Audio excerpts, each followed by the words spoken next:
మనం డిక్షనరీలో జెండా ఆవిష్కరణ చేస్తున్నాము. దాని యొక్క చరిత్ర కిషన్ చెప్పే ప్రయత్నం చెప్పింది కొద్దిగా. అయితే చికాగో నగరంలో కార్మిక వర్గం 8 గంటల పని దినం మాకు ఉండాలని చెప్పేసి పెద్ద ఎత్తున పోరాటం చేస్తే ఆ పోరాటాన్ని అణచివేయడానికి అప్పటి అమెరికా సైన్యం ఆ కార్మికులపై విచక్షణ రహితంగా కాల్పులు జరిపిండ్రు. ఆ కాల్పుల్లో సుమారు 8 నుంచి 10 మంది కార్మికులు అమరులయ్యారు. వారు పారుతున్న రక్తం నుండి ఆ ఎర్రటి వాళ్ళ ఉన్న ఒంటి మీద ఉన్న చొక్కాని రక్తంలో ముంచి అది లేపింది ఎర్ర జెండా. అప్పుడు కార్మిక వర్గం చాలా దుర్భర స్థితిలో ఉండే. కనీసం 16 నుంచి 18 గంటలు పని చేయించేవారు కార్మికులతో. అప్పుడు ఆ కార్మికులు అట్లా పని చేయడం వలన వాళ్ళ ఆయుష్ 40 ఏళ్ళకి చచ్చిపోయేవాళ్ళు కార్మికులంతా.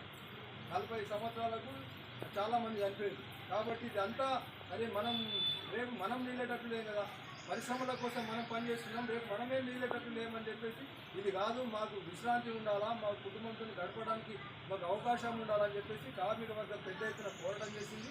ఆ పోరాటంలోనే విజయం సాధించారు. అదే 8 గంటల పని దినాన్ని సాధించినాము.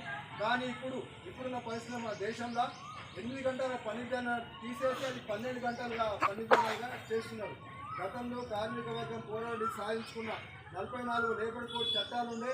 ఆ చట్టాలను నరేంద్ర మోడీ సర్కార్ వచ్చిన కూడా 4 కోడ్లుగా విభజించి కార్మికులను తిరిగి బానిసలుగా చేసే ప్రయత్నం చేస్తున్నారు.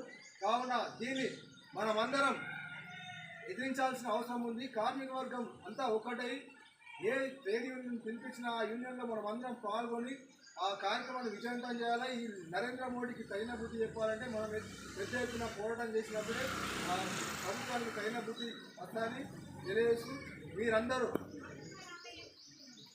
ఈ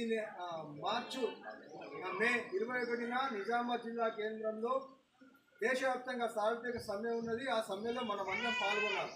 అది మీకు తెలియజేస్తున్నా. మీరందరూ ఆ రోజు ఎవరు కూడా పనికి వెళ్ళదు. అది సమ్మె నోటీసు మనం కూడా ఎన్సిటిఓలకు ఇస్తాము. దానికి సంబంధించి మీరు ఆ రోజు ఎవరు కూడా పనికి వెళ్ళదు. అన్ని కార్మిక సంఘాలు కలిసి పెద్ద ఎత్తున మూవ్మెంట్ చేస్తున్నాయి. ఆ మూవ్మెంట్లో మనం అందరం పాల్గొనాలని మిమ్మల్ని తెలియజేస్తూ ఈ మేడే సందర్భంగా మీరు ఇక్కడ వచ్చి ఈ జెండా ఆవిష్కరణలో పాల్గొన్నందుకు మీ అందరికీ లాభం.